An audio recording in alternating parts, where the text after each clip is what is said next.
All right, today we are diving deep into a really fascinating topic, behavior modification. We're going to unpack the science behind why we do the things we do and, more importantly, how we can actually take the wheel and start changing our own habits. I mean, it's a question we've all asked ourselves, right? Why is it just so hard to stop scrolling through your phone at night or to finally get that new gym routine to stick?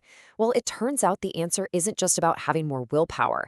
It's actually rooted in the basic principles of how our behaviors are learned and reinforced in the first place. So here's a quick look at where we're headed. We'll kick things off with the core idea of what behavior modification even is. Then we'll get into a super simple but powerful framework called the ABCs. After that, we'll explore the real engines of change, look at a practical toolkit you can use, and finally, wrap it all up with how you can use this stuff for self-management. So let's start at the beginning. What are we really talking about when we say behavior modification? Let's get a clear definition on the table. At its core, it's a systematic approach that comes right out of learning theory. And the goal? It's pretty straightforward. We want to use specific techniques to get more of the behaviors we want and less of the ones we don't. It's not magic. It's really about understanding the mechanics of our actions. Now this, right here, this is the whole philosophy in a nutshell. And honestly, it's an incredibly hopeful idea. It means that our habits, no matter how deeply ingrained they feel, aren't permanent fixtures. They were learned, which means, and this is the good part, they can also be unlearned. Okay, so before you can change any behavior, you have to understand it. And the ABC model is a fantastic, simple tool for doing exactly that. Think of it like a little three-part story for every single action we take. First, you've got the A, the antecedent. That's the trigger, the thing that happens right before.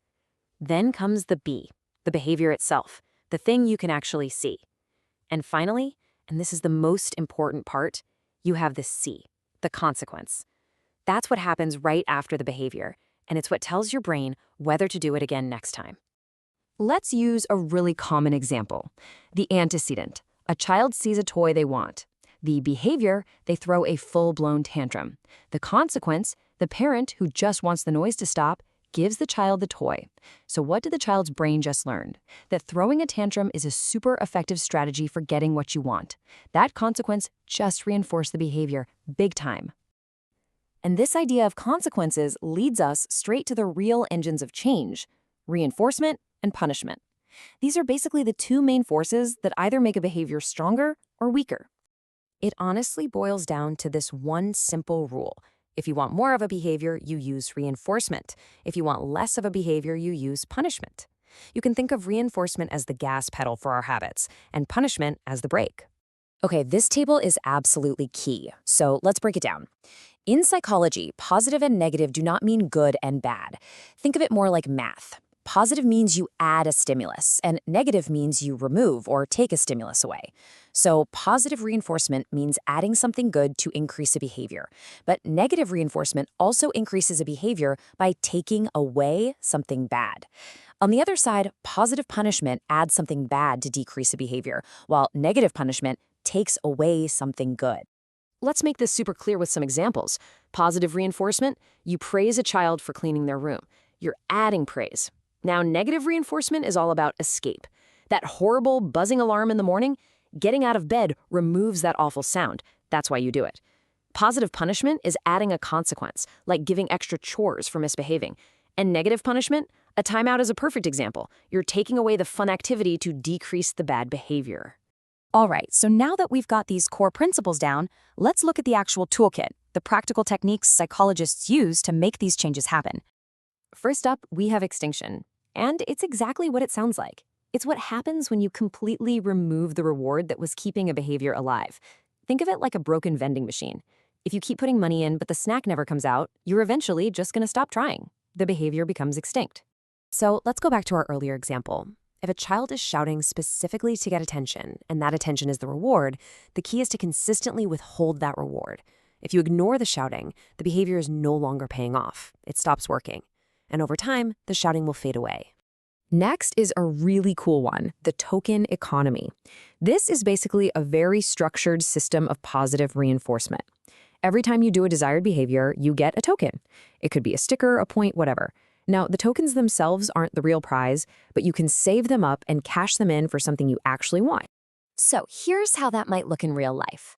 A kid gets a sticker on a chart for every day they complete their homework without a fuss.